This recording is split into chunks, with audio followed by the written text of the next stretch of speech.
پر تنقید کر رہا ہے، اور یاد رکھیں جو اللہ کے فیصلے پر تنقید کرے وہ مسلمان نہیں ہو سکتا، وہ کافر ہے، گویا کہ اللہ کے فیصلے کو وہ نہیں مانتا۔ کیوں؟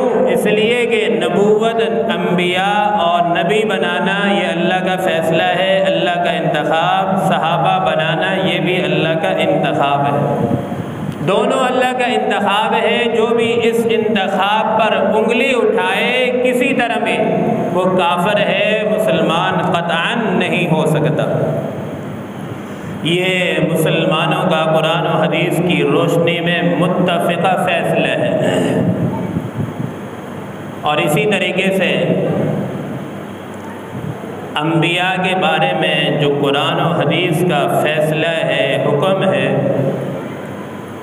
انبیاء علیہ السلام جتنے بھی ہیں 1.25 لاکھ انبیاء، یہ انبیاء معصوم ہیں۔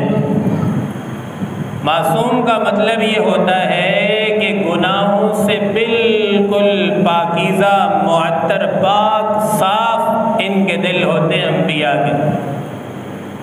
اور دوسرا آسان جملہ یہ سمجھیں کہ گناہ کو حکم ہوتا ہے کہ انبیاء سے دور رہو، یہ گناہ کو اللہ کا حکم ہے کہ انبیاء سے دور رہو، ہمیں حکم ہے کہ گناہوں سے دور رہیں، اور گناہ کو حکم ہے کہ آپ انبیاء کے قریب بھی نہیں جانا، دور رہو۔ تو انبیاء تو بالکل پاکیزہ، صاف، معطر، معصوم، بالکل پاک، اور انبیاء کے دل میں چھوٹا گناہ ہو یا بڑا گناہ ہو، خیال کا بھی آنا تو بہت دور کی بات ہے، تصور تک بھی ذہن میں نہیں آتا، پاکیزہ لوگ ہوتے۔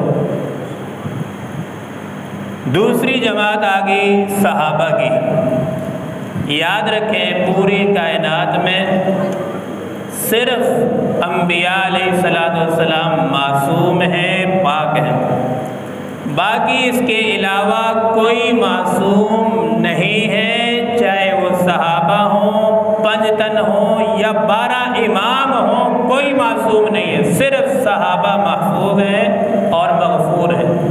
تو پتہ یہ چلا کہ انبیاء صرف معصوم ہیں، 5 تن ہوں وہ بھی معصوم نہیں، 12 امام ہوں یا 4 امام ہوں وہ بھی معصوم نہیں ہیں، صرف انبیاء کی ہستیاں کائنات میں معصوم ہیں۔